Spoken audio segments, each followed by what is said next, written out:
예, 안녕하세요.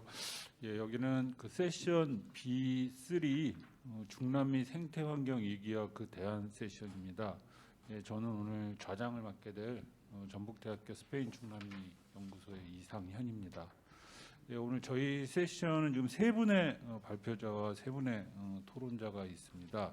예, 주제에 맞게 중남미 생태환경 위기와 대안이라는 주제에 맞게 아마 이제 위기의 원인, 이제 대응 방안들 주제로 세 분의 발표가 있는데요. 우선 첫 번째로 한국외국어대학교 중남미연구소의 장유은 교수님의 브라질의 온실가스 배출 특성 이해에 대해서 발표 들어보도록 하겠습니다. 예, 우선 듣기 전에 제가 약간 안내 말씀드리면요, 제가 오늘 세 분의 발표자, 세 분의 토론자니까 한 20분 정도 발표를 해주시고 토론분들은 5에서 한 10분 정도 하시고 총중이 많지는 않지만 총중에 이제 얘기 들어보고 아니면 저희끼리도 상호 토론을 좀 갖는 시간을 갖도록 하겠습니다. 예, 그럼 부탁드리겠습니다.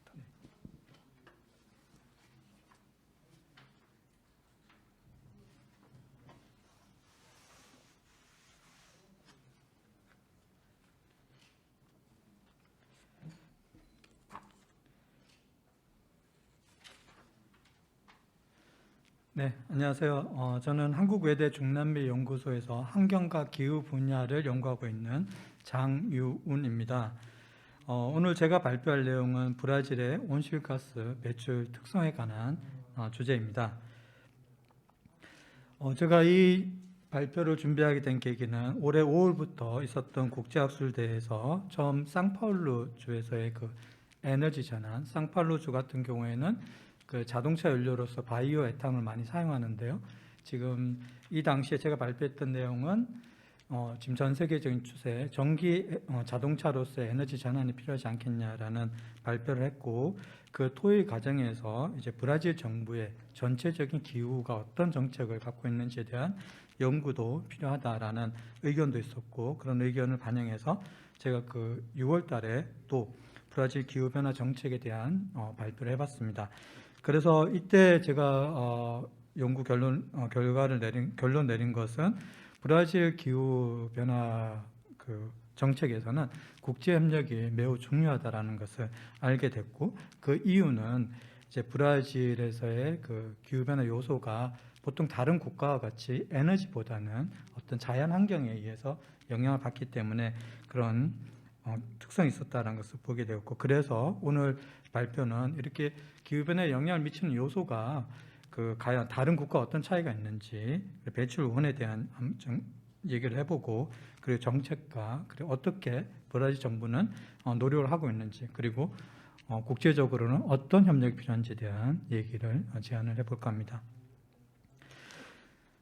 내용이 다소 이미 나갔던 프로시딩하고는 좀 다를 수 있는데요. 양해 바라고, 이것은 위의 그림 같은 경우는 브라질 정부에서 공식적으로 내놓은 자료가 되겠습니다. 보시면 그 온실가스의 배출원 특성을 보여주고 있는데요. 2019년도 자료까지 되겠습니다. 그래서 2019년도 자료 보면 여기 보이다시피 산림 항폐화, 그 산림 전용에 의해서 한 42% 온실가스가 발생하고 있다는 특성을 보여주고 있습니다. 그리고 그 농업을 포함하면 약 70%가 산림 전용과 농업 분야에서 나온 굉장히 특이한 특성을 가지고 있다라고 하겠습니다. 그리고 에너지와 그다음에 폐기물 그리고 수송 분야까지 포함하면 약 30%가 이제 이 분야에서 인위적인, 그러니까 인간의 활동에 의해서 배출된다라고 볼 수가 있겠습니다. 이것은 그 다른 한국이라든가 유럽, 또 일본, 중국 이런 경제 성장을 많이 이룩한 국가들하고 비교해 보면 큰 차이를 보입니다. 대부분 국가에서는 이 토양 전용에 의한 이산화탄소 배출이 거의 제로거나, 또는 토양의 산림의 특성에 의해 가지고 오히려 온실가스를 흡수해주는 그런 요인인데 비해서 이 브라질은 70%가 온실가스 배출을 기하고 있다는 것이 매우 특이하다라고 할 수 있겠습니다. 그리고 그러면 이런 브라질에서의 산림 항폐화 주로 어디서 발생하고 있는가 하는 것은 아마존 열대우림에서 주로 이런 항폐화가 이루어지고 있습니다. 그러면 아마존 열대우림의 이런 산림 항폐화가 전 지구적인 기후 변화, 지구 온난화에 어떤 영향을 미칠 수 있는가 하는 것을 보면 상상 예측해 보면 전체 열대우림 중에서 아마존이 차지하고 있는 비율이 54%에 이르고 있습니다. 그래서 이 말은 아마존 산림이 훼손될 경우에 그 지구 온난화, 기후 변화에 영향을 줄 수 있다라고 볼 수가 있겠습니다. 여기서 오른쪽 그림 같은 경우에는 그 2004년부터 산림 항폐화 그 면적을 보여주고 있는데요. 그 2004년도가 최대치로 나왔는데 그 이전 연도에도 이보다 더 많이 산림 항폐화가 있었던 기간도 있었습니다. 그래서 2004년을 기준으로 보면은 굉장히 계속 지속적으로 산림 항폐화 비율이 줄어들다가 2012년에 4.57 정도 줄어들었습니다. 이것은 2004년 비교해 보면 약 84% 정도 큰 폭으로 줄어들었다고 볼 수가 있겠습니다. 이렇게 줄어든 요소는 이제 2008년경 룰라 정부에서 그 아마존 산림 항폐화를 방지하기 위해서 이제 국제적인 협력, 즉 아마존 기금을 이제 그 지원받는 데 성공했습니다. 그래서 그 아마존 기금의 영향으로 해서 지속적인 감소를 보였지만 그러나 이제 그 2019년 현 정부가 들어서면서 이제 산림 항폐화가 면적이 또 많아진다는 것을 볼 수가 있습니다. 이것은 현 정부와 유럽 이 아마존 기금을 많이 지원해주고 있는 유럽 국가 간의 그 논란으로 인해 분쟁으로 인해 가지고 이제 아마존 기금을 취소한 효과라고 할 수 있겠습니다. 2019년부터는 신규 그 기금을 지원하지 않고 있기 때문에 이런 그 산림 항폐화가 더 많이 지속되고 있고 또 이런 기금이 없다 보니까 산림 항폐화를 감시할 그런 비용조차 이제 부족해지고 있어서 아마 이런 산림 항폐화가 더 악화되지 않을까 우려되고 있는 상황이라고 할 수 있겠습니다. 그러면 그 브라질은 이런 산림 항폐화뿐만 아니라 기후변화 완화를 위해서 어떤 정책을 갖고 있는가 하는 것은 2009년도 아까 2008년에 아마존 기금을 유치했다라든가 그 시절부터 이제 국가 기후변화 정책을 수립하기 시작했고 2005년을 기준으로 해서 온실가스 줄이고자 노력하고 있습니다. 그 계획으로 그 농업, 예전에는 산불을 하전을 통해서 그 농지를 개간했다 그러면 이제 거기서 나오는 온실가스들을 줄이고 그런 방식을 좀 피해가면서 저탄소, 저온실가스 배출을 기반으로 하는 농업계획을 마련했고 또 에너지에 대해서도 온실가스를 줄이고자 하는 계획을 매 10년마다 매년마다 이제 10년치를 계획하고 있습니다. 그리고 최근에 중요한 것은 최근에는 이제 2015년 파리 기후변화 협정을 맺으면서 이 당시에 1차 그 자발적 감축 방안을 모든 국가들이 제시하도록 돼 있었는데요. 브라질 정부는 적극적으로 이때 제시했습니다. 그래서 그때 2016년 됐고 이제 또 시간이 지나서 작년에 2차 감축 방안을 제시했습니다. 그래서 모두 이제 똑같이 2차에도 1차 때와 마찬가지 같은 목표를 가지고 있었고요. 그리고 작년에 그 국가 에너지 계획 2050 미래 에너지 계획을 세우고 있고 많은 나라가 이 장기간에 걸친 2050년, 2060년의 에너지 계획을 통해서 온실가스를 줄이고자 하는 노력을 발표하듯이 이제 브라질도 이런 발표를 했습니다. 그러면 과연 브라질 정부가 산림 항폐화라든가 온실가스 방지에 역할을 할 수 있을까라는 것을 보게 되면 안타깝게도 결론적으로는 그러지 못하는 것이죠. 첫 번째 NDC, 2차 NDC의 후퇴 가능성인데요. 여기서 양은 38%, 2030년 재선 33%나 43%를 줄인다고 했지만 그렇지만 이것이 실제적으로 1차 때보다는 증가한 양이 되겠습니다. 왜냐하면 그 기준이 바뀌는 바람에 그 다음에 또 2차 NDC에서는 산림 항폐화, 산림 방지 같은 규제들이 많이 빠진 상태가 되겠습니다. 그리고 1.5도씨 지금 파리 기후변화 협정이 지나고 5년, 6년이 지난 지금 시점에 그 2도 대기 온도를 2도 이내로 완화시키자라는 목표가 제시됐지만 2018년도에 1.5도씨에 관한 특별 보고서를 발간한 이후에 국제사회는 가능하면 1.5도 이내로 기후변화를 완화시키자는 목표라고 했는데 거기에 목표를 두게 되면은 실제 2030년 목표치보다 약 75%를 더 감축해야지만 국제사회가 요구하는 그 온실가스 저감에 기여할 수가 있습니다. 그런 점에서 좀 깊이 생각해 봐야 될 것 같고요. 또 아까 앞에서 봤던 장기간 2050년 에너지 계획에 대해서도 많은 국가들이 넷제로 또는 탄소 중립을 표방하고 있는데 브라질 같은 경우에는 석탄 분야는 감축하기도 했지만 여전히 석유라든가 천연가스의 생산은 지속하겠다라는 정책을 포함시키고 있습니다. 물론 재생에너지 분야도 확대하려고 노력하고 있지만 이런 것들이 복합 화석 연료를 여전히 의존한다는 점에서 과연 여기서 적지 않았지만 브라질 정부가 2060년에 탄소 중립을 달성하겠다라는 그 목표를 이룰 수 있을지 좀 반대되는 정책이라고 할 수가 있겠습니다. 또 마지막으로는 환경 정책이 많이 후퇴하고 있다는 점입니다. 여기서 산림 항폐화 현 정부가 들어선 이후에 그 아마존의 산림 규제 법을 어긴 사례가 많이 있었는데요. 실제 부가금이 부여된 것은 한 25% 정도밖에 안 된다고 합니다. 그만큼 이제 환경 규제도 그 항폐시켜도 사람들이 두려워하지 않고 또 그 농업을 확대하기 위해서 농약 보통 지금 추세는 독성 물질을 규제하고 줄이는 노력이 많은데 오히려 브라질 정부에서는 농약 성분을 독성 물질을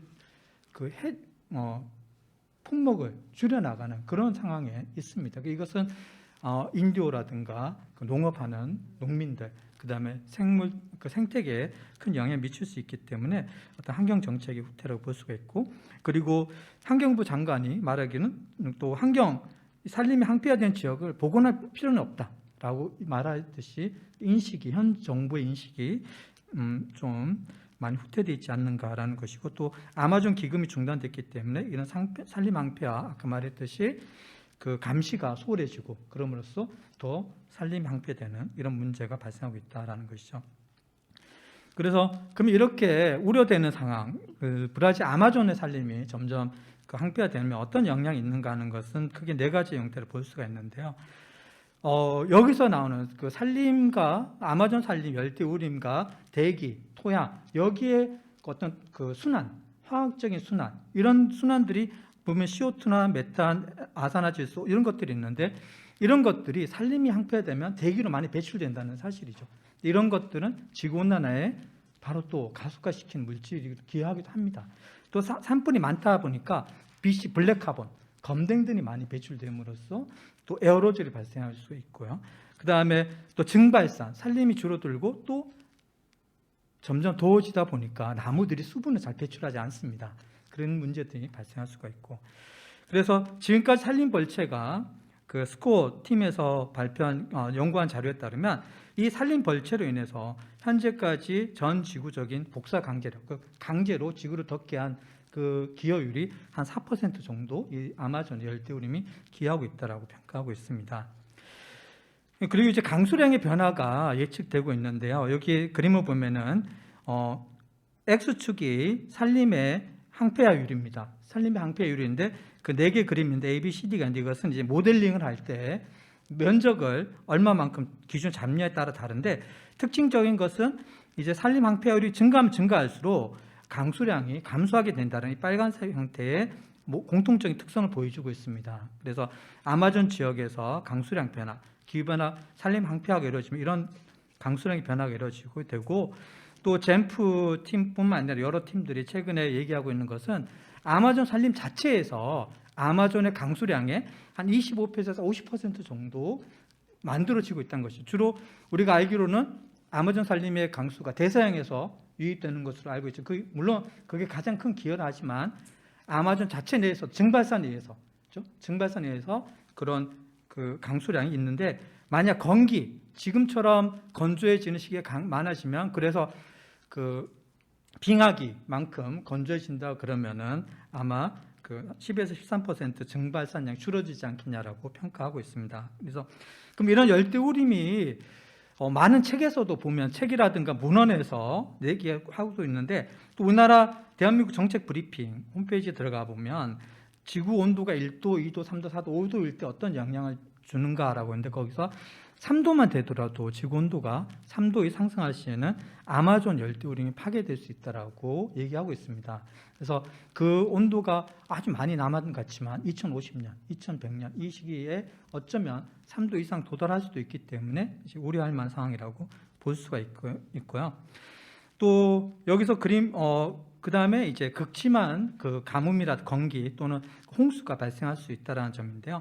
여기서 홍수라든가 가뭄, 건기가 이제 최근 2000년대 접어들면서 더 자주 빈번, 과거에보다 훨씬 더 자주 빈번이 발생하고 있고, 이 그림의 오른쪽 세 번째 맨 오른쪽 그림을 보면은 빨간색 원이 가뭄이 있었던 시기고, 그 파란색 원이 홍수가 있었던 시기가 되겠습니다.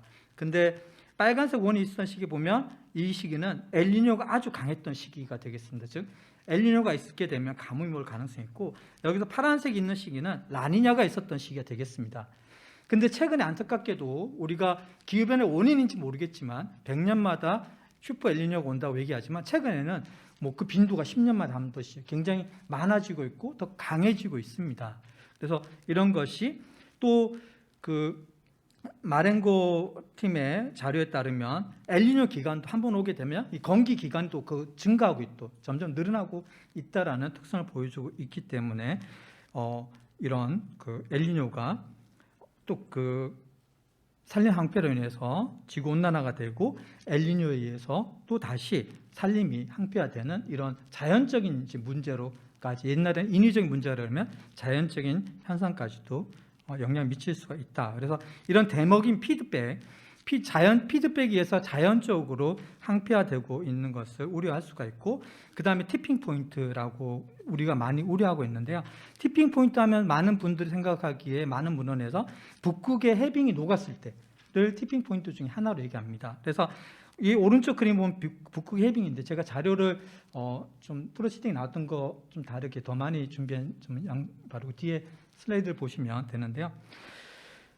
이 빨간색 선이 9월 달에 그 그린란드 북극의 해빙에 바다 얼음의 양이 줄어든 양을 보여주고 있고, 검은색 선은 3월 달에 그 봄철에 겨울철에 양이 녹아드는 것을 볼 수 있습니다. 이렇게 10월 달에 해빙이 9월 달에 해빙이 이렇게 많이 녹는 것은 여름철 동안 축적된 에너지가, 바다의 해양 에너지가 이제 그 9월달 최대치를 이뤄서 이렇게 많이 녹고 있는데, 보시면 급격하게 감소하고 있다는 것을 볼 수가 있습니다.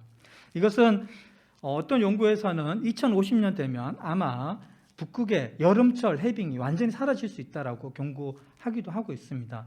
이것이 왼쪽 그림을 보면요, 왼쪽 보시면 왼쪽은 아마존에서의 산림의 분포 양입니다. 그 산림 면적을 보면 지금 2020년 때는 그렇게 큰 차이가 없지만 2040년, 50년 되면은 산림이 급격히 감소할 수 있음을 보여주고 있습니다. 이것은 북극 해빙을 녹일 수 있는 트리거 역할을 할 수가 있는 것이죠. 그래서 우리가 북극 해빙이 녹는 시기를 티핑 포인트라고 얘기하지만, 그 티핑 포인트를 앞당길 수 있는 방아쇠 역할을 하는 것은 아마존이 될 수도 있다는 것입니다. 그래서 이 아마존이 물론 이렇게 이런 역할만 하느냐, 아니죠. 다시 피드백에 의해서 아마존 지역이 더 온난화되고 그러면 산림 항폐화가 일어날 수 있다는 점이 우려스럽습니다. 그래서 이 그림은 그 최근에 코베이 팀 약 30명의 학자들이 참여한 그 아마존 연구 결과를 보여주고 있습니다. 이 자료도 지금 프로시에 나와 있지 않는데요. 이 자료를 보면 4개의 그림이 있습니다. A는 전체 산림의 변화가 과거 20년 동안 얼마만큼 변화했는가를 보여주고 있습니다. 보시면 아마존 남부 지역에서 많은 산림 훼손이 있었던 걸 볼 수가 있고요. 왜 훼손이 일어나는가 동시에 보면 산불이 많이 발생한 것을 알 수 있습니다. 이 지역에.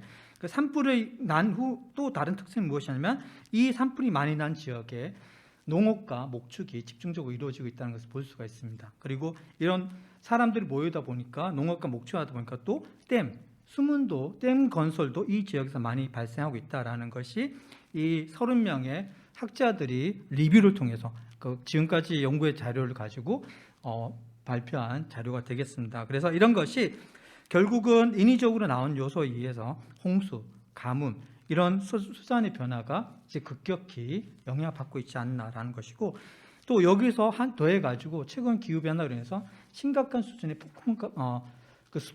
폭풍우까지도 발생하고 있기 때문에 자연적인 피해가, 어떤 피드백에 의해서 자연적인 영향이 인간이 관여하지 않아도 이제 문제시되고 있는 수준까지 왔다라는 것이 연구진의 얘기가 되겠습니다. 그래서 어떻게 그러면 그 브라질 정부는 이것을 타개하는 노력하고 있는가 하는 것은 바이오 에너지 확대를 추진하고 있고 현재보다 2030년까지 한 2배 정도 늘리겠다는 것이 목표고, 그다음에 국제 협력을 통해서 이 산림 방패 줄이겠다. 지금 여전히 아직까지 아마존 기금이라든가 미국에서는 이제 도움을 주지 않고 있는 상황이 되겠습니다. 논의 자료가 있는데요.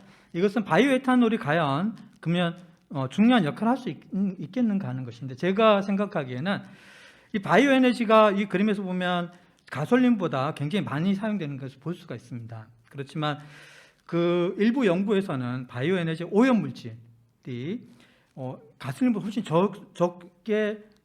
적다라는 발표도 있고, 또 다른 연구에는 오히려 또 많이 배출되고 있다, 아니면 변화가 없다라는 이 굉장히 다양한 결과를 보여주고 있습니다. 이것은 아마 바이오 에너지의 그 자동차의 종류에 따라서, 엔진의 종류에 따라서 이런 특성들이 달라지는 것 같은데요. 공통적인 것은 아세트알데히드라는 성분이 지속적으로 나오고 있다는 것입니다. 그러니까 탄화수소인데 이제 건강에도 해롭고 또 그 오존 생성에도 영향을 미치기 때문에 이런 것이 좀 문제되지 않을까. 그래서 제가 여기서 얘기하고 싶은 것은 바이오 에너지보다는 어떤 전기 자동차, 전기를 활용하는 방안이 지금 전 세계적인 추세고, 그런 쪽으로 옮겨가야 되지 않을까라고 생각됩니다. 네. 그 다음에 이제 두 번째 국제 협력인데요. 지금 기후는 굉장히 비가역적입니다. 이 그림을 보시면 여기선 이 미세먼지 설명을 하는 것인데요. 뭐 우리가 이제 기후와 변화와 관련해서 어떤 기후 온도가 지속적으로 증가해서 아마존에서 여기 산림 황폐화가 만약 지속된다고 하면요, 지속돼서 기후가 어떤 변화가 일어났다, 그렇죠? 어떤 단계에 도달해서 지구가 더 많이 더워지거나 이산화탄 많이 배출됐다 그러면요, 그 다음에 현 정부 많이 바뀌어서 이제 그다음 몇 년이 지나서 아마존 기금이라든가 국제 협력을 통해서 산림 황폐화를 완화시키겠다, 노력하겠다고 한다 그러면 과연 우리가 이 경로대로, 여기서 보셨던 이 경로대로 다시 돌아올 수 있을까 하는 건 아니다는 거죠. 이런 경로로 오지 않고 대기의 이산화탄소 증가했으면, 대기의 온도가 이미 증가했으면 그 악화된 상태로 유지할 수밖에 없다는 것이죠. 이제 자연은 비가역적이다는 거죠. 기후는 비가역적이기 때문에 이 아마존 기금을 끊는 게 중요한 게 아니라, 제 생각은 이런 티핑 포인트, 이 포인트에 와 있을지 모르니까 우리가 협력을 통해서 좀 지원해 주는 것이 낫지 않을까라는 것이 제 개인적인 생각이 되겠고, 그 다음에 이런 아마존 열대우림에 대한 연구가 국내에서는 제가 이 자료를 찾아볼 때 거의 없다라는 것을 보았습니다. 해외 자료를 찾아볼 때 그 국내에서는 거의 관심이 없다라는 것인데, 사실 아마존이 이 북극의 온난화로 해서 우리가 그 가뭄도 작년에 그 지속적인 그 장마 그런 것들 영향이 있었고, 또 미국 같은 경우에는 남부라든가 중서부의 한파, 이런 폭설과 한파 영향을 주는데요. 그래서 많은 사람들이 북극 지역에 대한 연구는 많이 합니다. 국내 학자들도 북극에 관해서는, 남극에 관해서는 연구 자료가 많이 있습니다. 그러다 보니까 국민들이 극지방에 대한 기후변화에 대한 관심은 높습니다. 그런데 아까 말씀드렸듯이 이 극지방의 트리거 역할을 해주는 것은 아마존이 큰 기여를 할 수가 있습니다. 아마존 문제에 대해서 우리는 오히려 더 관심을 가져야 할 필요가 있습니다. 그래서 국내에서 이런 그린 뉴딜이 기후변화 완화를 하는 정책이다 그러면 이런 국제 협력을 할 수 있도록 우리 중남미학을 연구하는 이런 학교라든가 이런 연구에 좀 더 관심을 가져야 되지 않을까라는 것이 제 생각이고, 여기까지 제 발표를 마치도록 하겠습니다. 고맙습니다. 예, 감사합니다. 이게 오늘 학회 주제가 에르난 코르테스의 멕시코 원정 500주년인데 500주년 만에 아마존이 이렇게 됐군요. 코르테스는 아마 몰랐을 것 같은데, 예, 그러면은 그 저희 장유은 교수님 발표에 대해서 그 한국외국어대학교 중남미연구소의 우리 장수환 교수님께서 토론해 주시겠습니다. 잊어버리기 전에 한 명씩 하는 게 낫지 않을까요? 지금 촬영 문제가 있어서 그런가요? 촬영 때문에 그런 거예요? 촬영. 저쪽 세션은 또 그렇게 안 하던데. 그래. 예, 그러면은 뭐 이렇게 요청을 하시니까 그렇게 진행하겠습니다. 네. 저 토론하실 분들은 잊어버리지 마시고 잘 기억해뒀다가 나중에 토론해 주시고요. 그럼 다음으로는 그 중남미 연구소의 하상섭 교수님께서 중미 NDC와 기후 위기 대응 전략에 대해서 발표해 주시겠습니다.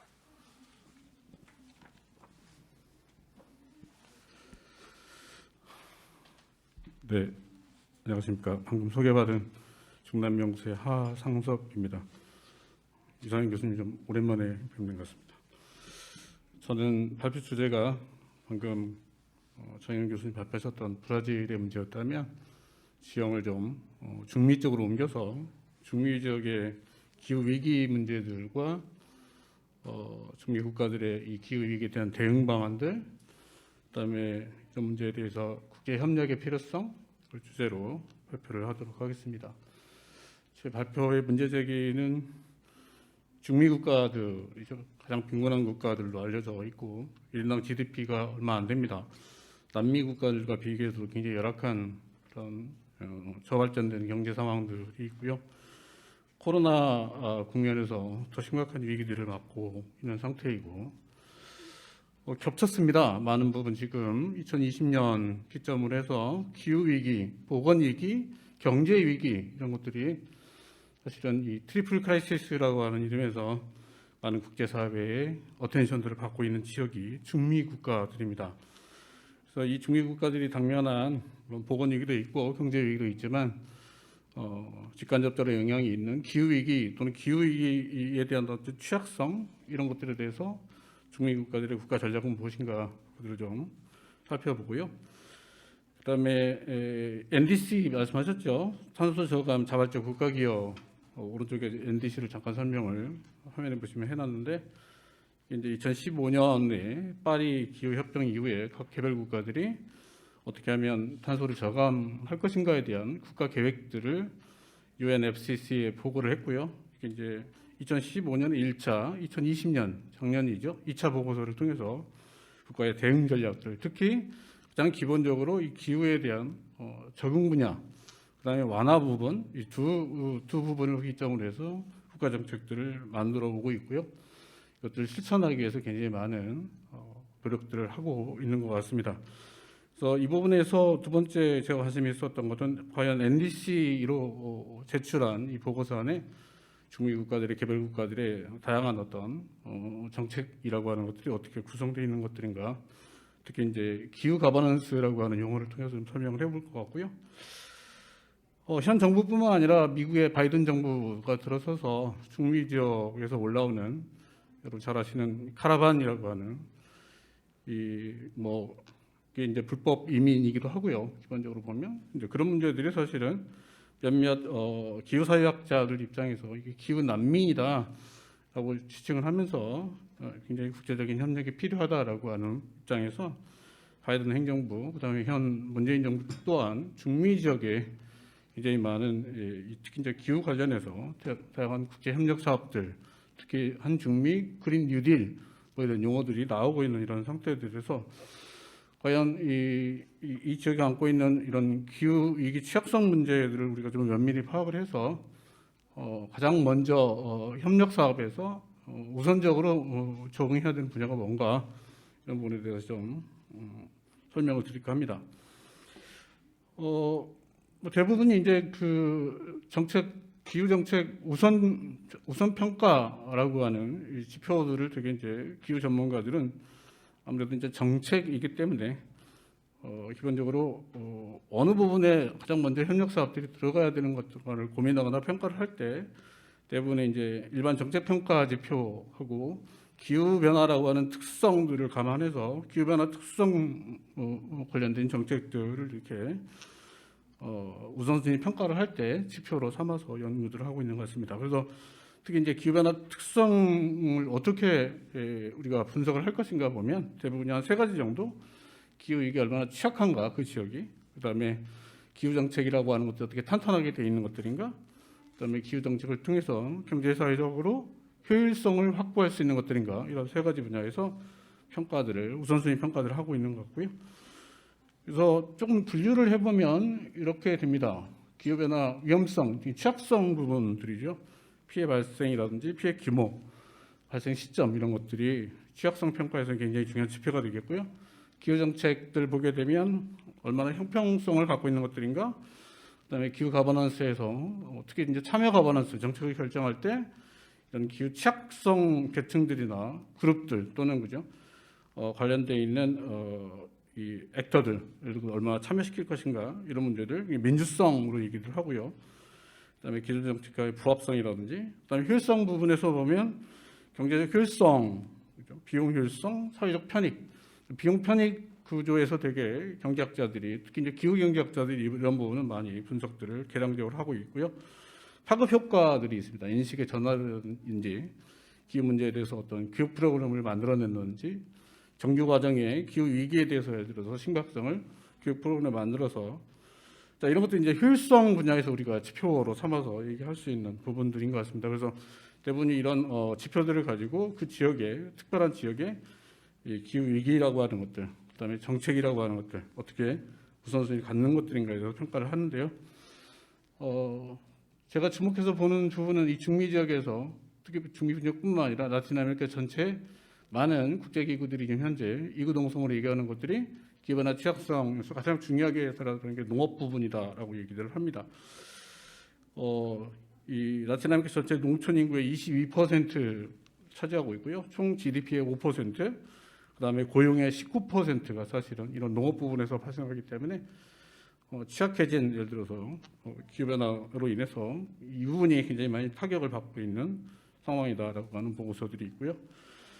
주목해서 봐야 되는 중미 북부의 트라이앵글 건조 회랑 지역에 대해서 지금 타겟을 좀 정해봤습니다. 건조 회랑지대가 갖고 있는 가장 중요한 이 기후 취약성 문제는 남미에서 발생하는 엘니뇨 문제 또는 뭐 라니냐 문제도 사실은 있지만 이 지역도 마찬가지로 이 건조 회랑지대가 갖고 있는 기후 취약성 부분들이 꽤 있습니다.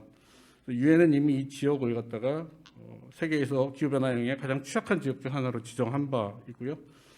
그다음에 되게 이제 기후 온난화로 인해서 폭염과 함께 정기적으로 장기간에 걸쳐서 평균보다 높은 40% 낮은 요새 강수량들을 보여서 가뭄의 문제가 농업 부분과 연계해서 가뭄이라고 하는 것들은 거의 치명적인 예를 들어서 이런 위기 원인들이 되고 있고요. 그다음에 이 결국 이제 뭔가 이 수자원 관련해서의 이 관리 문제들, 홍수라든지 특히 이제 빈번해진 홍수 또는 빈번해진 가뭄, 그다음에 그것들이 강도가 세져서 주기적으로 예를 들어서 주기적으로 나타나는 문제에 있어서 농업과 관련된 수자원 문제들이 사실은 연계가 돼서 굉장히 취약한 부분으로 이렇게 등장들을 하고 있는 지역이 특징을 보이는 지역이 중미 이 건조 회랑 지역이라고 보시면 될 것 같습니다. 말씀드렸듯이 이 국제 난민 문제 연구자들이 기본적으로 이제 난민의 어떤 발생 요인들을 다양한 관점에서 분석들을 하죠. 여러분이 이제 이 경제적 취약성 문제라든지 실업의 문제라든지 일자리의 문제, 그다음에 사회 안전 문제, 그다음에 교육의 문제, 뭐 이렇게 기존에는 이런 식으로 예를 들어서 이 지역에서 발생하는 중미 난민 문제들을 얘기했는데 오늘은 좀 영역이 확대돼서 기후 전문가들조차도 기후 난민 용어라고 하는 용어들을 쓰고 있는 이런 상태일 정도로 이 지역이 되게 기후와 관련돼 있는 다양한 문제들을 발생시키고 있다는 것들입니다. 산림 황폐화 문제도 심각해지고 있는 상태입니다. 중미 지역 전체 지금 1990년에서 2016년까지 통계들을 보게 되면 꽤 많이 남미에서의 아마존의 그죠 산림 황폐화 문제도 중요한 문제지만 중미 지역에서 산림 황폐화 문제도 꽤 많이 지금 현재 황폐가 진행이 되고 있고요. 국가별로 보면 온두라스가 대표적으로 굉장히 많이 산림 황폐화되고 있는 상태이고요. 가정 단위의 땔감 소비를 그래서 이 부분이 이제 아무래도 이제 그 가정에서 쓰는 어떤 난방이라든지 에너지 문제, 그다음에 이 석유나 천연가스가 없는 국가들이기 때문에 좀 수입해서 의존해야 되는 맞아 에너지 안보가 취약한 이런 국가들이다 보니까 자연 산림, 특히 산림들을 훼손해가면서 에너지를 공급하는 이런 문제들 때문에 산림 황폐화 현상들이 꽤 많이 진행이 되고 있고요.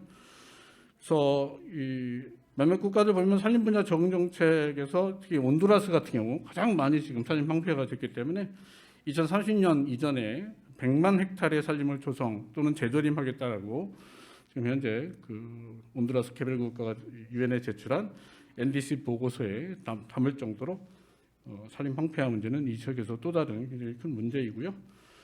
자, 허리케인의 문제도 만만치 않습니다. 엘살바도르 정부가 지금 발표한 통계를 갖다가 오른쪽 사진에서 보시는데요. 오른쪽 사진 보시면 이게 1961년부터 2010년대까지 발생하는, 오른쪽이 1960년대고요. 왼쪽으로 보시면 최근에 발생하고 있는 굉장히 많은 허리케인 수와 태평양의 수입니다. 그다음에 파란색으로 되어 있는 게 되게 이제 태평양 쪽에서 발생하는, 말 그대로 이제 엘니뇨라든지 이런 영향을 받는 그런 허리케인들의 빈도수들이고요. 녹색의 경우는 대서양 쪽에서 발생하는, 그러니까 이 지형학적으로 보면 되게 중미 지역이 대서양과 태평양을 연결하는 그 중간에 지협이라고 하는 지형학적 위치를 갖기 때문에 양쪽 대양에서 발생하는 이런 많은 수의 허리케인에 굉장히 많은 공격들을 당하고 있는 그런 상태입니다. 엘살바도르 통계이긴 하지만 여러분 표에서 보시다시피 1960년대는 하나 정도 발생했던 허리케인이 2011년에는 5개, 6개로 예를 들어서 빈도가 늘어나는 이런 취약성을 볼 수가 있는 것 같습니다. 이로 인해 발생하는 경제사회적 피해라고 하는 것들은 어마어마하게 지금 증가하고 있는 이런 상태이고요. 2009년, 2011년 사이에만 자연재해로 인해서 2011년 GDP의 약 6%에 해당하는 1,300만 달러 이상의 경제사회적 손실이 엘살바도르 정부가, 엘살바도르가 경험한 예를 들어 이런 경제사회적 피해입니다. 자, 그래서 많은 이 중국 3개국이 특히 과테말라, 온두라스, 엘살바도르 국가들이 이런 농업 분야 취약성 극복을 위해서 탄소 저감 국가 자발적 기획이라고 하는 NDC의 그 적응 전략들을 꽤 이렇게 넣습니다. 오른쪽은 NDC 그대로 원문을 옮겨놓은 상태이고요. 델라 아답타시온이라고 하는 적응 분야를 좀 이렇게 밑에다가 설명을 했고요. 기본적으로는 적응 분야와 완화 분야는 조금 특징이 있습니다. 기반화 정책에서 적응은 자연재해에 취약한 부분에서 예를 들어서 허리케인이라든지 태풍이라든지 이렇게 왔을 때 굉장히 단기적으로 또는 예방적 차원에서 국가가 어떻게 적응 전략들을 만들어서 위기를 극복할 것인가가 되게 이제 적응이라고 하는 부분이고요. 완화 부분은 되게 이제 탄소 저감 노력 일환으로 예를 들어서 기존의 에너지 시스템들을 바꾼다든지 재생에너지를 더 많이 개발한다든지 단기적인 전략보다는 되게 중장기적 전략에서 예를 들어서 완화 부분은 미티게이션 부분은 얘기들을 하고 있는 상태인데요. 그 부분이 하나가 적응 분야에서 지금 중미 국가들이 하는 정책들은 되게 대부분 보시면 이 국가가 굉장히 취약한, 특히 이제 산업 중심이 되게 농업 중심이다 보니까 농업 중심의 적응 정책들 또는 전략들을 이렇게 얘기를 하고 있는 것 같습니다. 한두 개 정도 보면 극한 기후 상황에 저항성 있는 작물 개발이라든지 수자원 관리 및 효율적인 관계 기술 개발이라든지 기후변화에 가장 취약한 이 영세농 지원을 위한 프로그램이라든지 식량 안보 구축 문제, 그다음에 산림 회복력 증진 문제, 그다음에 전통 생산 및 자연 기반 농업 방식을 복원하는 문제, 이런 것들이 되게 이들 국가들이 취하고 있는 적응 전략이라고 보시면 될 것 같고요. 거버넌스 쪽으로 들어보면 얼마나 많이 예를 들어서 정책 결정 과정에 있어서 다양한 행위자들, 예를 들어서 기후변화에 취약한 계층들이라든지 지역이라든지 주민이라든지 어떻게 참여시킬 것인가, 이런 부분에 대해서 뭔가 좀 바뀌었습니다. 기후변화 법이라고 하는 것들을 이미 제정들을 했고요.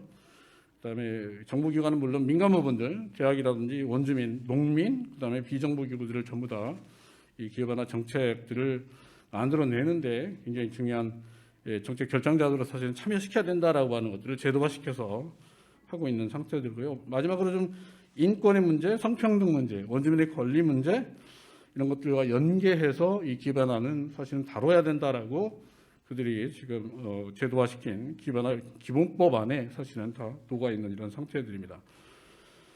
온두라스도 플란 de todos para una vida mejor라고 하는 이런 전략들을 만들어서 지금 현재 기후변화에 대응을 하고 있고요.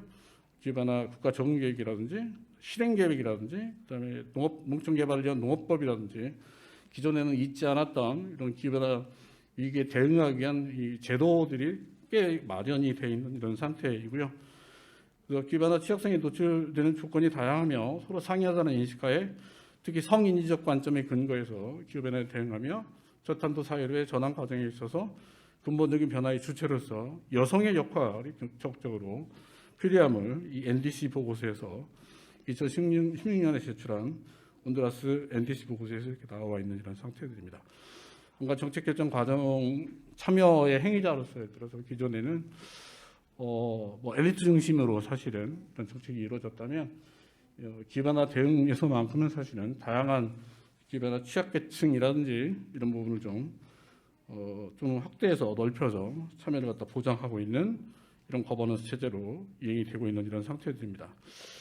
엘살바도르 케이스입니다. 엘살바도르도 이 그러니까 수자원 관리 문제들 때문에 홍수, 이 빈번한 홍수 이런 것들 사진에 보시면 지금 적층 석호라고 하는, 저는 스페인어를 배우면서 처음 이 단어를 좀 봤습니다. 라구나스테 나미나시온이라고 하는 이 적층 이 석호들을 도시 중심에다 이렇게 건설들을 해가면서 홍수에 대비하는, 예를 들어서 인프라 구축 사업들에 사실은 꽤 많이 진행들을 하고 있는 이런 상태들입니다. 그다음에 두 번째는 적응과 완화라고 하는, 적응만 예를 들어서 집중해서 기후변화 대응 정책을 가야 되는 것들이냐, 그렇지도 않습니다. 적응과 완화 부분을 뭔가 좀 조화롭게 사실은 균형감 있게 같이 가야 된다라고 하는 부분에서 특히 각 부문별로 보면 되게 이제 기후변화 대응 정책에 수많은 우리가 고려해야 되는 부분들이 있는데, 에너지 부분이라든지 농업 부분들, 그다음에 산림 부분들, 그다음에 이 토지 전용 변경, 그다음에 생물 다양성 문제, 뭐 다양한 이렇게 교통 문제, 그다음에 쓰레기 문제, 인프라 문제, 주택 문제, 뭐 이런 게 지금 다양하게 예를 들어서 그죠 부분들이 있는데, 중미 쪽만 여러분 좀 보시면, 중미 같은 경우는 되게 이게 동그라미가 이제 미티게이션 부분이죠, 완화 부분이고, 어답테이션 부분은 적응 부분입니다. 중미 세 나라 케이스, 과테말라 지금 보시고 있고요, 중간 정도 있습니다. 온두라스가 이렇게 있고요, 그다음에 그 위에 엘살바도르 이렇게 있는데, 이 세 나라는 전부 다 공히 이 농업 부분 두 번째 카테고리에 있는 농업 부분을 보시면 적응과 완화를 동시에 가야 된다라고, 그래서 적응과 완화의 어떤 조화로운 정책적 균형이라고 하는 부분들도 국제기구들이 이렇게 보고들을 하고, 다른 나라와 비교해서 되게 중미 국가들은 농업 부분이 단순하게 어떤 적응해서 끝나는 것이 아니라 완화 부분에도 사실은 신경을 써야 된다라고 분석들을 하고 있고요. 그러면 에너지 소비 부분에서 어떻게 완화 부분에 예를 들어서 더 많은 정책 선호도를 줄 것인가, 아니면 농업 부분, 특히 적응 부분에 우선적인 선호도가 있는 것들인 걸 좀 비교를 해보면 이게 시나리오가 좀 바뀝니다. 중미적이 2000년대에는 되게 이산화탄소 배출에서 보면 되게 이제 산림 항폐화로 인해서 굉장히 많은 배출량들을 보였다면, 2030년 시나리오에 보시면 농업 부분과 가축 사육에 의해서 이 부분이 더 확대되면서 시나리오상으로 보면 농업인 축산 부분이 1위로 이산화탄소 배출에서 차지할 것이다라는 보고서들이 나오고 있어서 농업 부분도 관심을 가져야 되고요. 기후 상승, 열 스트레스, 농업 부분 생산량, 일자리 효과성 부분인데요. 열 스트레스로 인해서 이 지역에서 이게 이제 경제 생산성이죠. 그다음에 일자리 상실 부분들, 이런 부분이 막대하게 영향을 미칠 것이다. 그래서 1995년에는 한 23만 정도 되는 이런 일자리 상실이 이 지구 온난화로 인해서 2030년에는 한 80만까지 증가할 수 있다라고 하는 예상 시나리오들이 나와 있는 이런 상태이고요. 특히 대부분의 많은 국가들, 남미 국가들이 있지만 그래서 좀 더 취약한 국가들을 순위로 보면 1위가 단연 과테말라입니다. 그다음에 엘살바도르, 그다음에 하이티, 온두라스 이런 국가 순으로 자연재해로 인해서 근로연수 상실이 증가하고 있는 추세에서 특히 빈곤 국가들이 대응력이 약하기 때문에 이런 부분에서 더 많은 피해를 볼 수가 있다라고 보고서를 내고 있고요. 그다음에 경제사회적 효과성 부분에 보면 모두에 말씀드린 대로 라틴 아메리카의 많은 직업군들이 이런 농업 및 생태 서비스에 의존적인 그런 고용 범위들을 차지하고 있고요. 2014년 통계이긴 하지만 전체적으로 보면 직업군 총 고용에서 농업 부분이 말씀드린 대로 19% 정도 차지를 하고 있는 상태인데, 이게 라틴 아메리카 전체의 통계라고 한다면 오른쪽은 되게 이제 중미 국가들, 과테말라, 엘살바도르, 온두라스 경우는 더 심한 농업 의존성들을 보입니다. 인구에서 그렇고요, 농업 GDP 비중에서 그렇고요, 수출 의존도, 그다음에 그들이 수출하는 주력 상품들에서 꽤 많이 더 많은 그죠? 피해를 보거나 영향력을 받을 수 있다라는 것들을 우리가 볼 수가 있을 것 같습니다.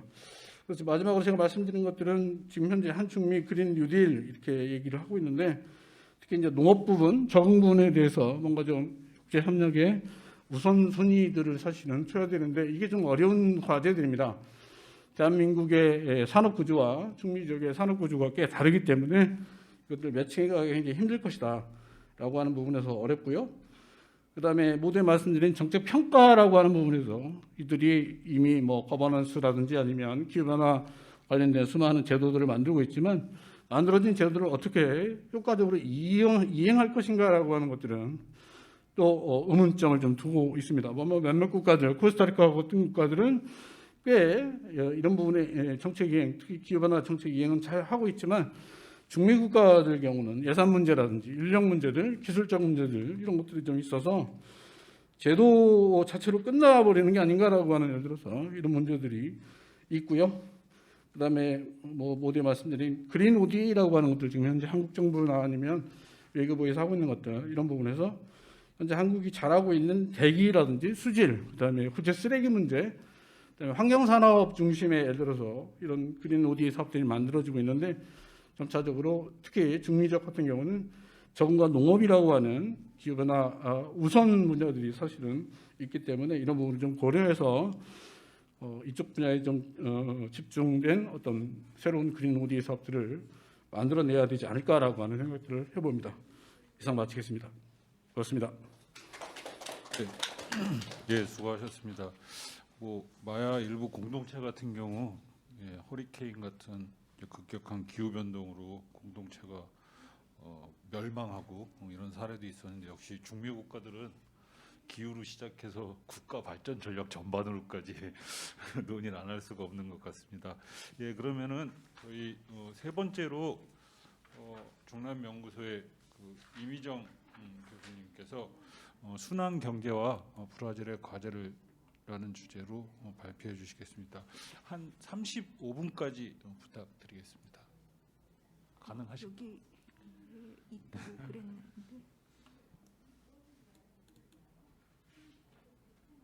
아, 예.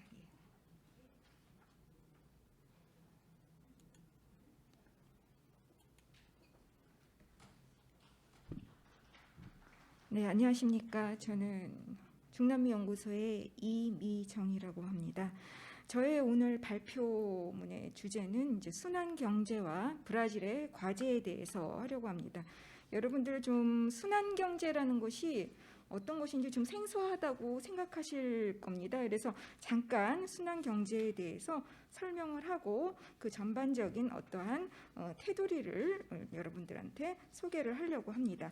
자, 먼저 이 순환 경제는 어디에서 발생되기 시작을 했냐면, 그 이전에 지금 현재까지 진행되어 온 선형 경제에서부터 시작이 됩니다. 이 선형 경제라는 것은 자원을 추출을 하고 생산을 해서 그 다음에 바로 폐기를 하는, 이러한 폐기 지향을 하는 이러한 경제 모델입니다. 그런데 이러한 것들이 이제 제조 공정에서 환경에 굉장히 피해를 주고, 이러한 가운데에서 지금 대부분의 이제 저희 연구소에서 연구를 하고 있는 대부분의 이제 주제가 이제 기후 위기나 경제 위기 그리고 보건 위기로 이어지는 그러한 아주 중대한 어떠한 그 단계의 어떠한 이전 단계라고 이제 보시면 되겠습니다. 그러다 보니까 이러한 산업의 이제 제조 시스템이 이산화탄소 배출량을 굉장히 많이 배출하면서 어떠한 이 처리 과정에서 발생하는 이러한 모든 것들이 이 현재 이제 경제 시스템으로, 또 특히 산업 시스템으로 계속 유지가 된다면 앞으로 이러한 기후 위기는 더욱더 심화될 수밖에 없다라는 이러한 관점에서 일단은 유럽의 선진국을 중심으로 해서 이 순환 경제로 이행을 해야 된다라는 이러한 주장이 점점 증폭되면서 계속해서 이제 세계적으로 이 경제 모델을 바꿔야 된다, 경제 패러다임을 바꿔야 된다는 그러한 움직임이 일고 있습니다. 자, 이러한 가운데 이 경제 모델 전환이 바로 이제 선형에서 순환인데, 그럼 선형 경제에서는 왜 이러한 문제가 발생이 되냐하면, 이 선형 경제의 범위는 제품의 추출 그리고 변형, 폐기 패턴에 기반을 두고 있으면서 이 생산을 하면서 굉장히 짧은 제품 수명을 가지고 있습니다. 그러다 보니까 이러한 이제 제품이 빨리빨리 이 폐기가 되고 이러한 가운데 이 자원이 소비가 늘어나고 이것이 이제 지속이 불가능해지는, 천연 자원은 유한하거나 희소하지 않다는 생각으로서 계속해서 생산을 빨리빨리 하는 이러한 이제 시스템이 발달돼 오기 시작을 한 거죠. 산업 문명에 있어서. 그러다 보니까 비효율적인 희소 자원이 사용이 증가가 되고 온실가스와 오염 물질이 배출이 증가가 되고, 그리고 모든 가치 사슬에서 폐기물이 양이 증가가 되는 이러한 가운데 기후 변화와 물 안보, 특히 이제 또 생물의 다양성이 상실되는 아주 굉장히 위기적인 순간에까지 이제 도달하게 되었습니다. 이러한 가운데에서 순환 경제는 이러한 선형 경제에서 보여준 이러한 폐단을 갖다가 회복시키는, 자원을 순환시키는 어떠한 그러한 개념을 등장시키면서 3R이라고 이제 대표적으로 얘기를 합니다. 이거는 뭘 얘기를 하냐면 축소와 재사용 그리고 재활용이라고 하는 폐기물 관리 정책을 이제 만들기 시작을 합니다. 그래서 자원의 최적화를 기반으로 해서 새로운 비즈니스 모델을 만들고, 이러한 가운데서 자원을 사용을 하지만은 그 추출해내온 자원에서 이제 추출해내온 자원을 통해서 이제 황폐가 된 어떠한 자연 환경을 회복하거나 아니면 재생 가능한 어떠한 생산 시스템을 만들어내는 그러한 환경을 이제 창출을 하자. 이러한 것들이 바로 이제 순환 경제에서 이제 추구하는 어떠한 함이라고 이제 볼 수가 있겠습니다.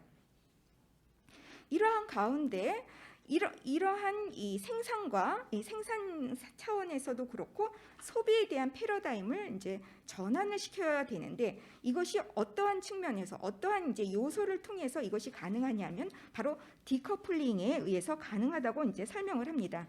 즉 경제 성장에서 환경에 영향을 주는 천연 자원 소비를 분리시키는 것이 바로 이 디커플링이라고 하는 순환 경제의 제일 요점이 아주 굉장히 핵심적인 어떠한 이제 용어라고 할 수가 있는데요. 디커플링에 의한 천연 자원의 효율적인 관리가 가장 필요하다. 이러한 것이 이제 바로 그 경제 성장에 필요한 자원 사용을 계속해서 하는 것을 분리시키는 새로운 전략으로 등장하게 되었고요. 이러한 가운데 자원을 효율적으로 사용하기 위해서는 굉장히 그 밑바탕에는 과학과 기술적인 어떠한 발전을 추구를 하면서 이것을 통해서 경쟁력을 강화해야 된다. 이러한 가운데 탄소 중립을 이행하고, 그리고 결국은 이제 사회적인 어떠한 경제의 지속 가능한 발전을 실현하는 새로운 길이라고 이제 설명을 하고 있습니다.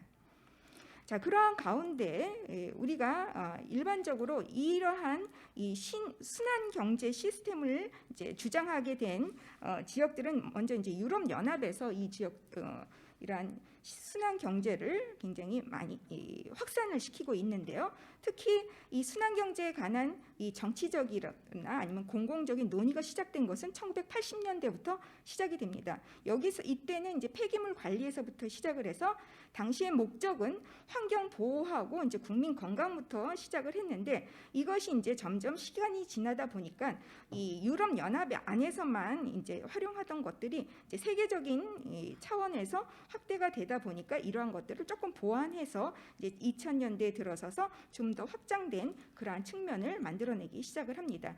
그래서 순환 시스템의 목표는 뭐냐 하면 제품의 우선순위를 결정을 해서 환경과 경제 그리고 사회적 특정 관심사에 따라서 이 순환 경제 이행 범위를 정하는데, 이 이행 범위 안에는 지속 가능한 제품을 설계를 하고 제품의 내구성을 이제 잘 만들어서 이제 재사용하고 수리 가능한 어떠한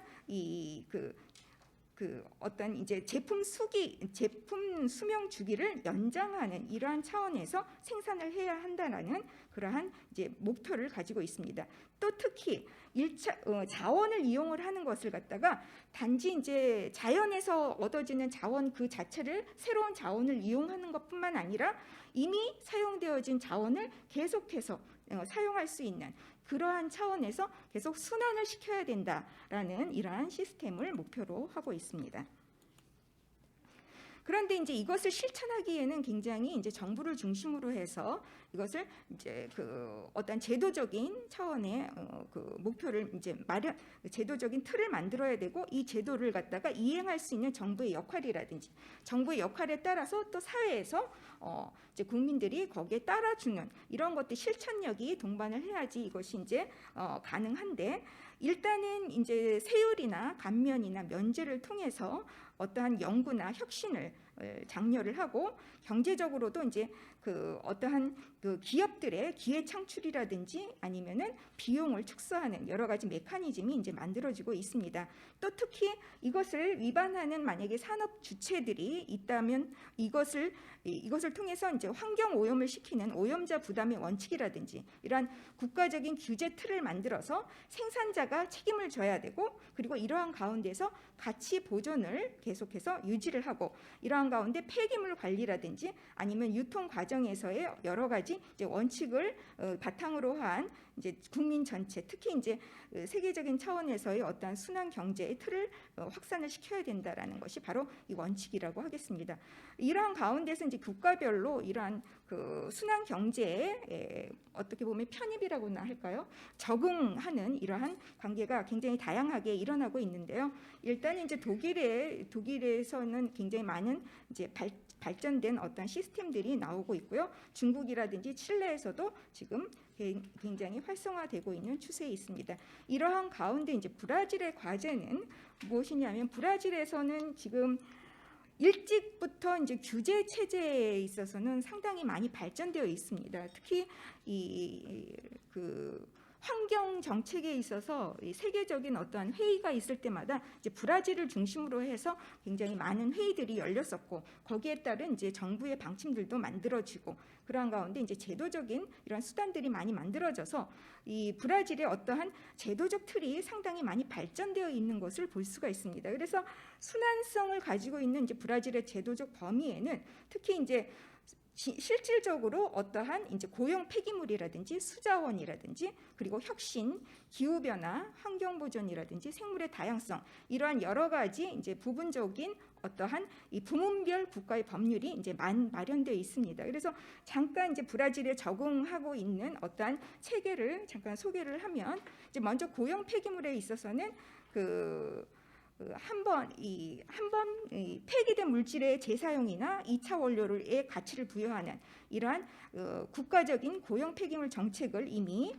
마련을 했고요. 이러한 원칙 하에서 폐기물 관리의 우선순위라든지 이러한 공동 책임에 대한 이러한 것들이 이제 환경부라든지 여러 이제 국가적인 어떠한 이제 부처에서 마련되어 왔습니다. 그 다음에 이제 수자원에 관해서는 국가적인 어떤 수자원 정책에 의거해서 1997년부터 이미 이러한 제도가 이제 마련되어 있고요. 그리고 특히 이 물을 갖다가 재사용하는 법을 촉진을 해서 법안을 제출을 해서 지금은 이제 보류된 상태지만은 계속해서 이러한 법안들이 마련되고 있습니다.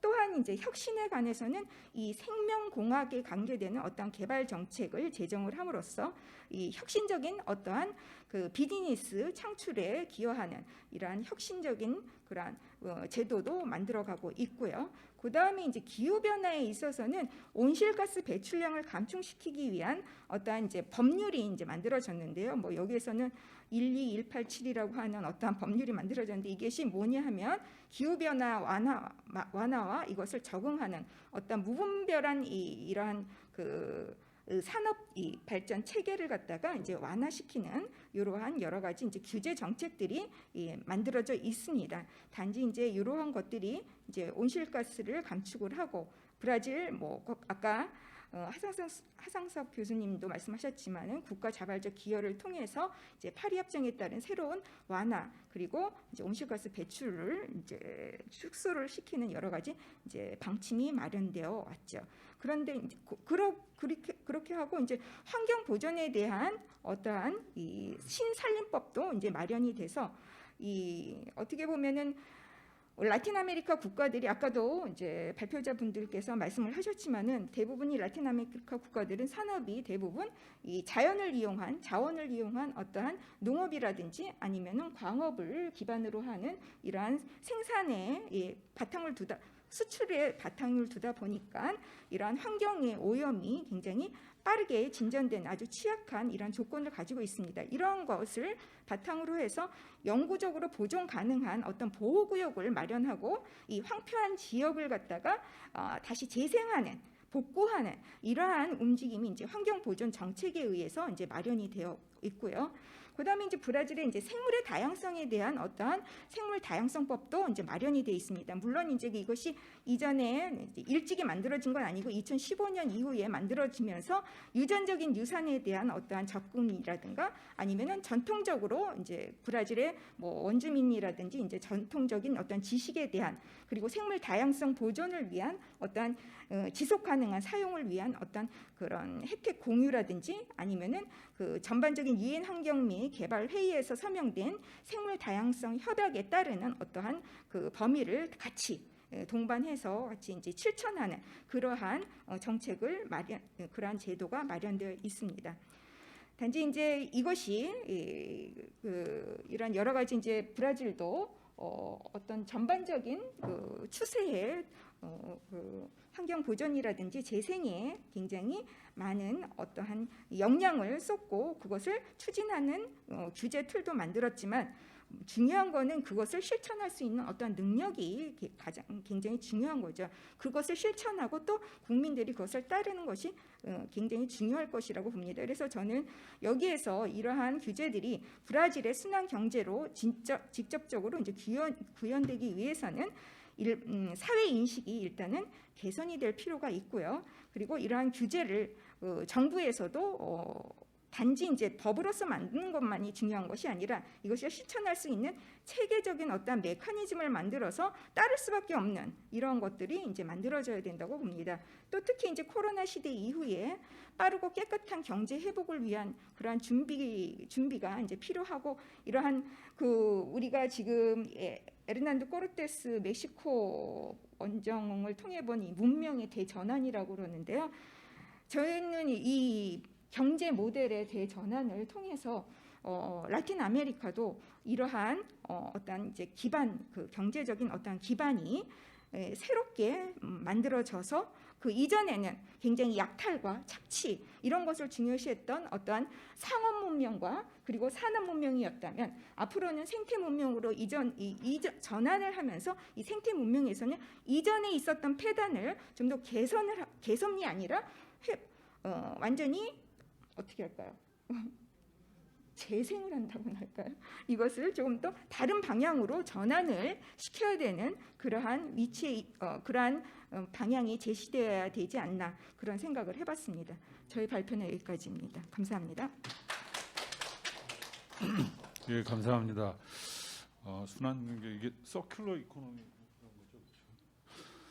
그러면은 다들 잊지 않으셨을 테니까요. 예, 장수환 교수님부터 장수환 교수님, 전주란 교수님, 양은미 교수님 차례로 저희가 발표하신 내용에 대해서 토론을 하도록 하겠습니다. 네, 저는 장유은 선생님이 발표하신 브라질 온실가스에 대해서 얘기를 하고자 합니다. 아마존 산림 변화와 자연의 피드백, 대먹임 효과에 의한 식생 변화, 또 기후 변화에 대해서 전체적이고 자세한 설명을 잘 들었습니다. 근데 기후 변화에 관한 지난 8월에 발표된 IPCC 보고서의 제6차 보고서의 실무그룹 보고서에서는 파리 기후 체제에서 목표로 삼았던 지구 온난화, 온도 상승 1.5도씨 목표치에 도달할 시기가 불과 3년 만에 10년 앞당겨졌다는 발표를 했습니다.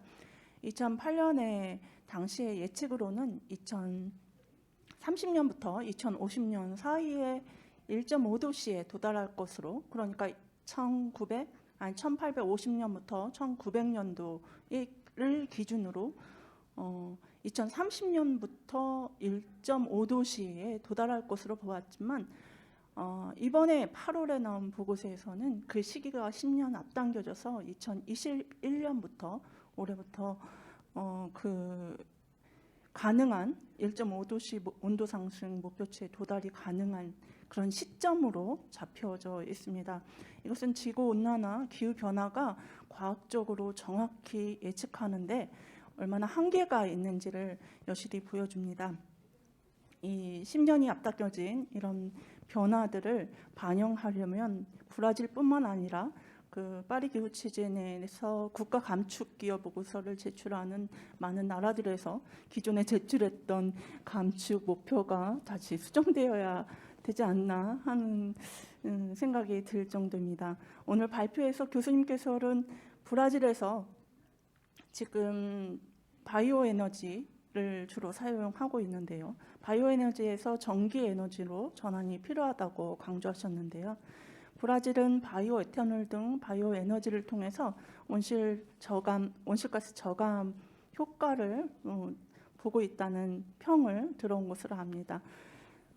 이미 사회적, 경제적 그 체계가 바이오 에너지 이용으로 이미 짜여져 있었는데 지금 시점에 와서 바이오 에너지를 전기 에너지로 전환한다는 것이 사회적으로 굉장히 에너지 전환에 대한 비용이 들 것 같습니다. 그리고 전기 에너지를 생산하는 데에도 역시나 수력 발전이나 또는 화력 발전 등을 통해서 수력 발전의 경우에는 예를 들면 생태계 문제나 사회적 갈등 문제, 화력 발전은 역시나 다시 온실가스의 문제로 돌아가는데요. 이런 문제들을 가지고 있는 그 전기 에너지로의 전환이 꼭 필요한 것인지 좀 다시 한번 질문을 해보고 싶습니다. 이상입니다.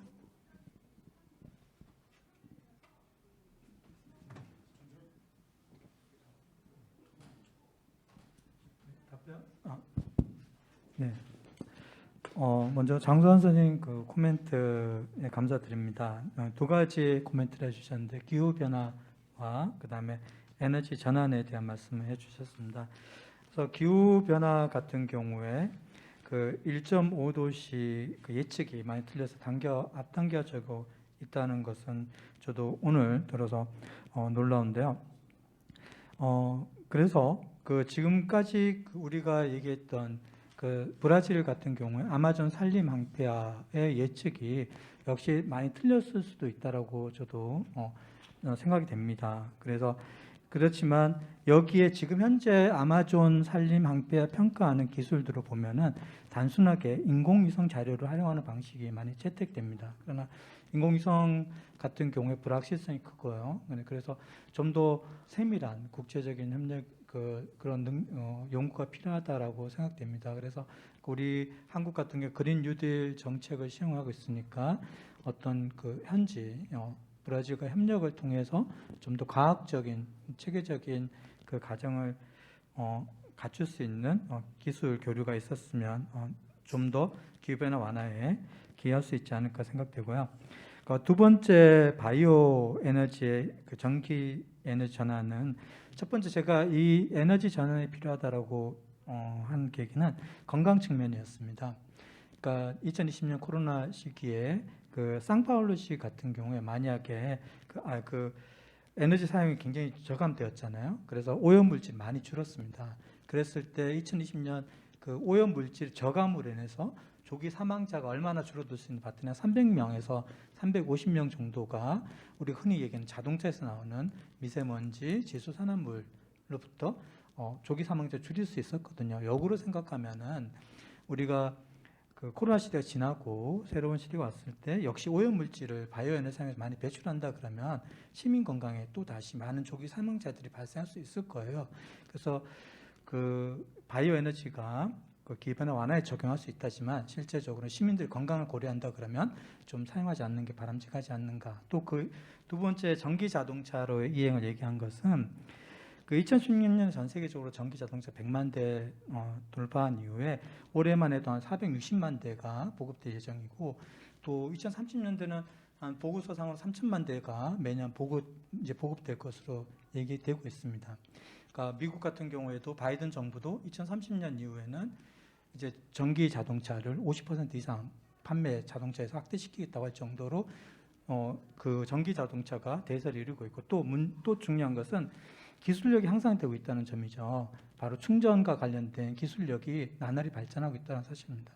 그러니까 또 충전 시설도 예전에 굉장히 대규모로 해서 그 설치하는데 비용이 많이 들었지만 지금 단순화시켰고 주차장에도 쉽게 설치할 수가 있고 그렇게 함으로써 대규모로 30대, 40, 50대 규모로 한 곳에 충전 시설이 있고 또 그 배터리 그 종류의 그 개발 바뀜으로 좀 더 나은 배터리를 함으로써 충전 시간도 5분 이내, 10분 이내 이런 식으로 많이 줄어들고 있습니다. 그러면 전 세계적으로 이런 그 전기 에너지로 이행이 늘어나고 있다 그러면 브라질 경제가 바이오 에너지 경제라 하시면 오히려 고립되는 그러니까 에너지 섬으로밖에 존재할 수 없는 위험이 있지 않을까 판단됩니다.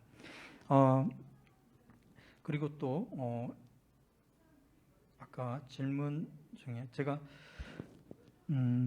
그 수력 발전에 대해서도 말씀드렸는데요. 전기 에너지를 어떻게 그러면 맞습니다. 전기 에너지를 어떤 화력 에너지 발전한다 그러면 큰 문제가 있지만 지금 그 브라질은 수력 발전이 약 65%를 차지합니다. 이미 기존에 있던 전력에서 그다음에 현재 전체 풍력, 바이오, 그다음에 물론 태양 바이오 풍력 적지만 바이오 에너지까지 포함하면 현재 재생에너지로 전력을 생산하는 비율이 85%에 이릅니다. 그래서 이미 기존에 있던 시설, 그다음에 기존에 있던 바이오 에너지를 활용할 수 있다 그러면 물론 이제 바이오 에너지 좀 줄어들겠죠. 충분히 전기 에너지를 생산하는데 화석 연료를 사용하지 않고 전기 에너지를 생산하는데 좀 경쟁력이 있지 않나라고 생각됩니다. 네, 질문 감사드립니다. 예, 감사합니다. 다음 전주람 교수님. 네, 안녕하세요. 저는 전주람이라고 합니다. 하상석 교수님 이렇게 좋은 발표 정말 재밌게 또 들을 수 있어서 감사했습니다. 많이 배운 것 같고요. 또 이제 발표해주신 부분에서 기후 변화에 대응하는 전략으로서 적응 대책 마련이 저도 이제 상당히 필요한 부분이라고 생각을 하고 있고, 특별히 이제 중미 지역에서 이 기후 변화 취약성에 크게 노출된 부분인 이 농업 부문에서 특별히 적응 대책이 필요하다는 점에서도 저도 많이 동의를 하고 있어서 굉장히 재밌게 들을 수가 있었고 또 궁금한 것도 많이 생기고 더 알고 싶은 그런 마음이 좀 많이 들었습니다. 그래서 이제 질문을 좀 드리는 것으로 토론을 이제 해보려고 하는데요. 여기 보니까 재밌게 그 기후 정책 선호도 평가 요소가 정리되어 있는 것을 볼 수가 있었습니다. 그래서 기후 변화 적응 정책 우선순위 선정을 위한 이런 좀 객관적이고 좀 철저한 방법이 연구되고 있다라는 게 굉장히 인상 깊었습니다. 여기 문제 제기에 미 바이든 행정부, 한국의 문재인 정부가 추진 중인 대중미 지역 기후변화 국제협력 강화를 위한 우선적 선호 분야는 무엇인가라는 얘기를 해주셨는데 아마 이 발표 전반에 이거에 대한 대답이 좀 녹아 있는 것 같습니다. 그런데 좀 궁금해서 좀 더 명확하게 이런 우선 협력 분야가 어떤 것인지 말씀해 주실 수 있는지 한번 요청을 드리고 싶고, 그런 협력 우선 순위를 정할 때 우리도 어떤 객관적이고 좀 철저한 방법으로 정해지고 있는지를 한번 여쭤보고 싶었고요. 또 하나는 중미 3개국의 기후변화에 대한 대응 제도를 소개를 해주셨는데 보니까 관점의 차이나 뭐 기후 영향에 있어서도 차이가 좀 있지 않나 생각이 듭니다. 재밌었던 것은 온두라스의 경우에는 성인지적 관점에 근거해서 기후 변화에 대응한다고 쓰여 있는 부분이 인상이 깊었는데요. 그래서 국가마다 이제 차이가 좀 관점이나 이런 부분에 있어서 차이가 있을 텐데 만약에 이것들이 하나의 페이퍼에서 정리가 될 것인지 정리가 된다면 이런 차이점이나 이런 부분들이 어떻게 정리가 될 수 있을지 한번 여쭤보고 싶었습니다.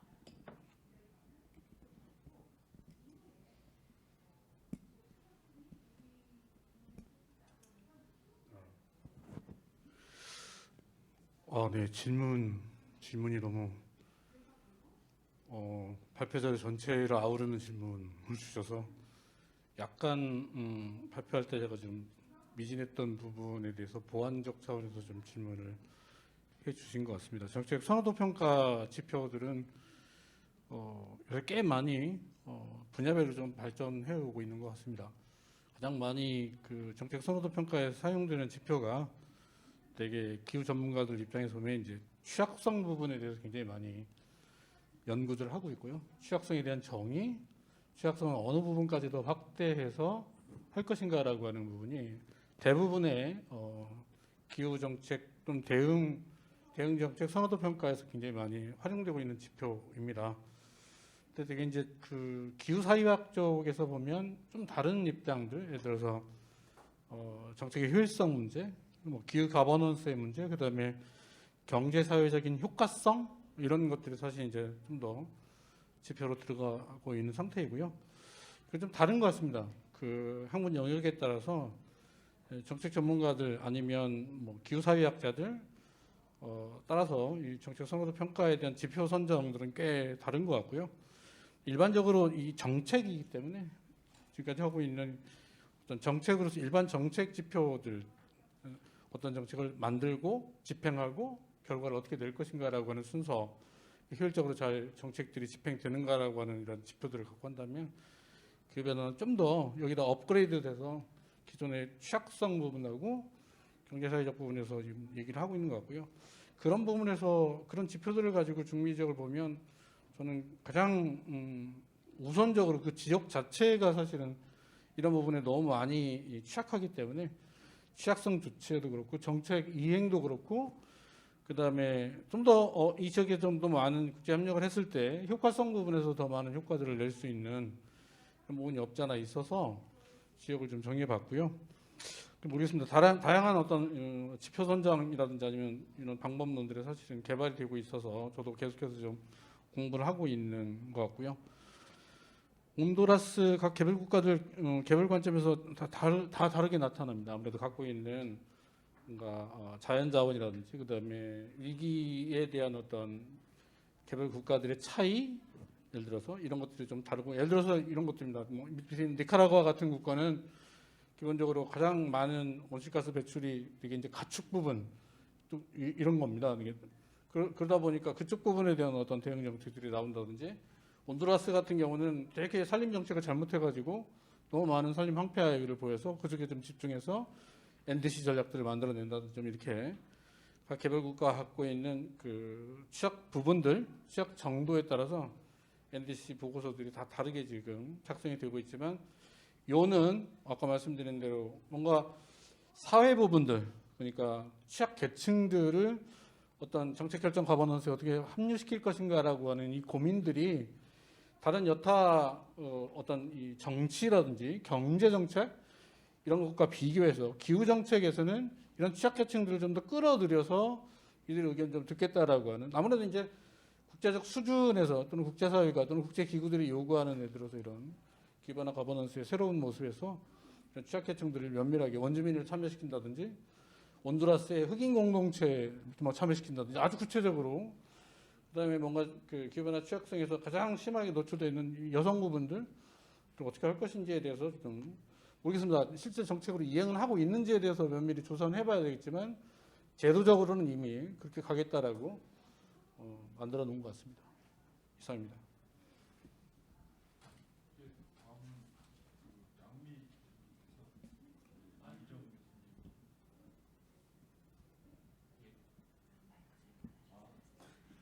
마이크가 하나밖에 없어서 효율적으로 운영하려고 했습니다. 예, 그러면은 다음 양은미 교수님께서 그 이미정 교수님 발표에 대해서 토론해 주시겠습니다. 한국외대 중남미 연구소의 양은미입니다. 방금 우연히 봤는데 뜻깊게도 이 마이크가 메이드 인 멕시코네요. 네, 더 우리 학술대의 의미에 걸맞게 선택이 된 것 같다는 생각이 들었습니다. 네, 우선 이 발표 내용을 읽으면서 제가 최근에 공부하고 있는 주제와 맞물려서 경제 패러다임의 전환이라는 좀 더 거시적인 맥락을 제공하는 연구라는 생각이 들어서 이제 더욱 기대가 됐고요. 저는 읽으면서 디커플링과 순환 경제라는 용어의 의미에 주목을 했습니다. 먼저 제가 이제 낯선 개념이기 때문에 우선 처음으로 제가 이해한 바로는 경제학 용어에서 나타나는 그 정의에 따르면 보통 디커플링이라고 하면 디커플링 현상이 나타나면 우려할 만한 상황으로 인식하고 그리고 이제 아르헨티나와 베네수엘라 사례를 들면서 이 디커플링 현상이 나타나면 국가 경제를 괴멸시킨 경우도 있다 하면서 이제 두 나라 사례를 든 것을 봤습니다. 예를 들어서 농산물을 엄청나게 이제 수출하면서도 인플레이션과 디플레이션이 이제 반복돼서 나타났던 아르헨티나의 사례, 그리고 이제 베네수엘라 같이 산유국이면서 소비 급감과 이제 환율 폭등과 같은 그런 디커플링 현상이 일어났던, 그래서 이제 경제가 이제 많이 흔히 폭망했다고 하죠.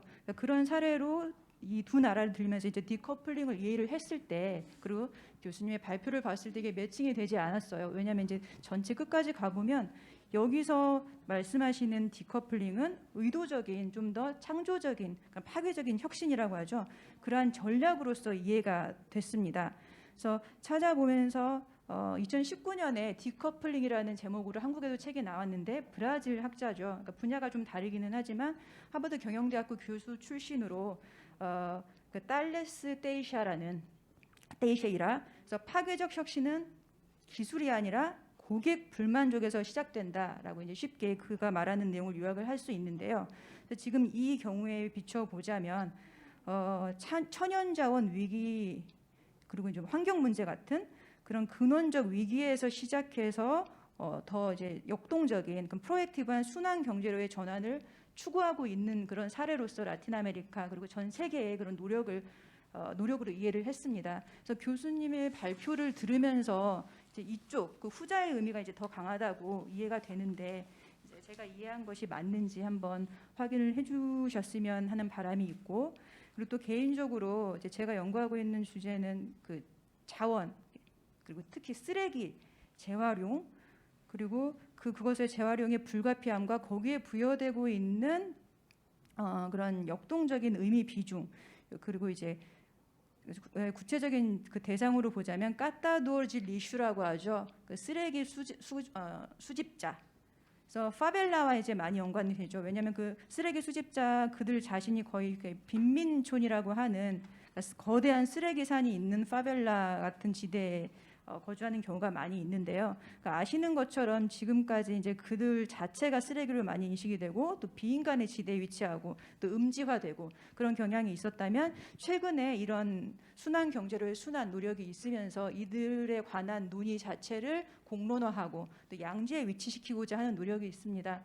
그래서 이제 그러한 연구를 하면서 다소 제가 이제 공부하는 것들이 추상적이라고 생각이 들었는데, 선생님께서 제시해 주신 그런 펼쳐 주신 맥락들이 굉장히 구체적인 논의에 도움이 되겠다는 생각이 들었습니다. 그래서 앞으로 후속 연구에서 지금 이 발표에서는 선생님이 많이 펼쳐 주셨는데 순환 경제로의 그런 순환 전환 노력을 위한 브라질 정부의 노력을, 그런 제도적인 노력을 전체적으로 펼쳐 주셨는데, 앞으로 그 연구에서 구체적으로 이제 그러한 것들 중에서 어떤 부분에 이제 포커싱이 돼서 연구가 이루어질지 그러한 기대를 가지고 있습니다. 감사합니다.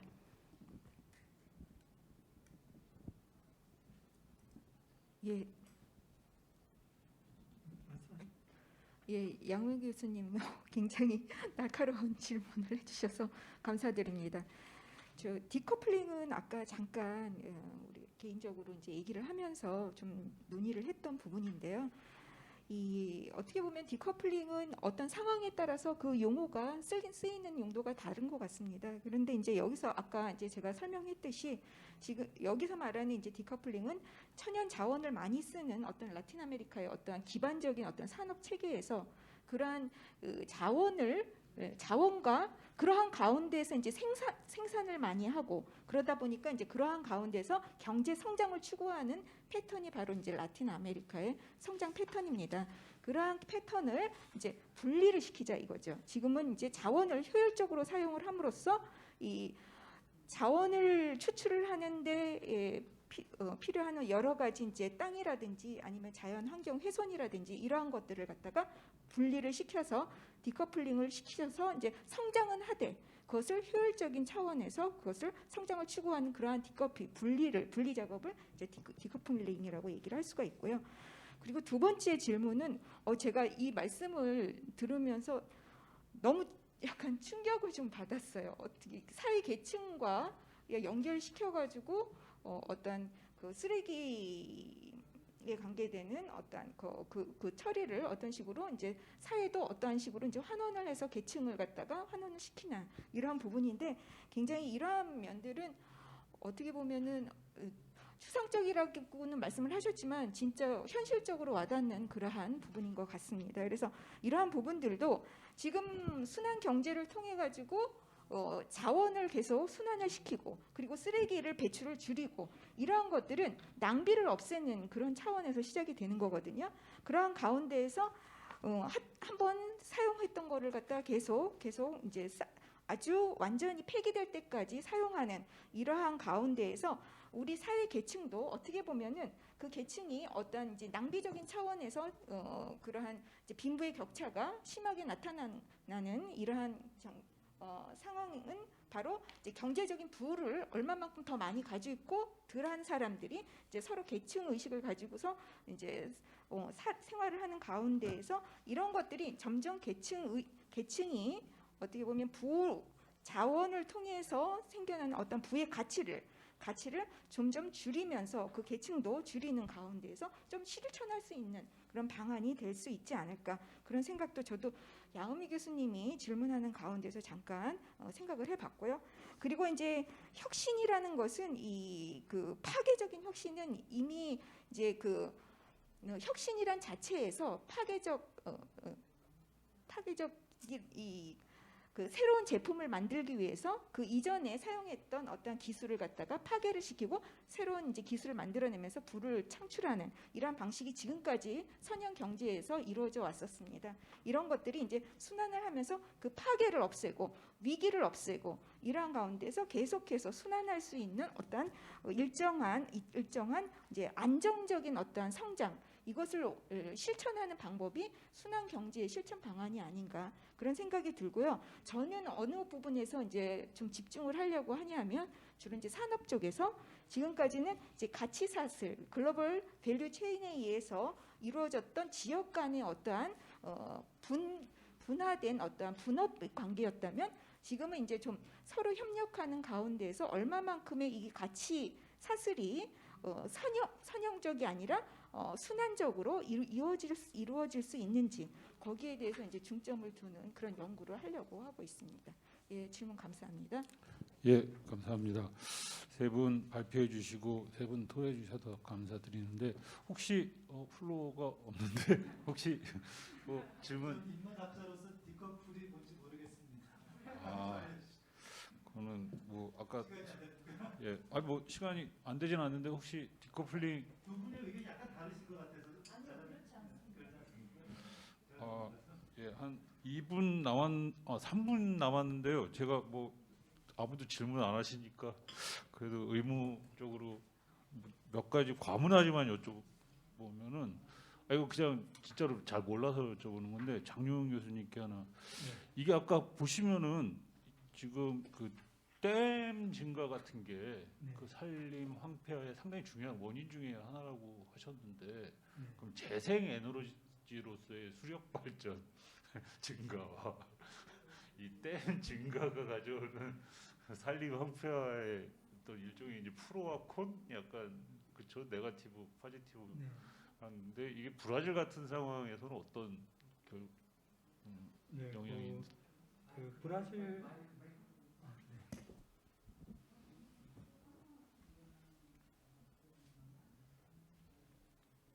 네, 사실 브라질 같은 경우는 댐이 많이 증가해 왔고 말씀하신 대로 그래서 근데 댐이 증가함으로써 너무 수력 발전에 의존했었거든요. 2011년도만 해도 수력 발전으로만 해서 전력 생산이 85%에 달했습니다. 그러나 그 이후에 월드컵 개최라든가 또 올림픽 개최를 하면서 그 가뭄에 들면서 수력 발전의 효용성이 떨어졌습니다. 그러니까 전력 생산이 오히려 댐은 많이 건설했는데 생태계 문제보다는 또 전력 공급에 있어서 문제가 있었거든요.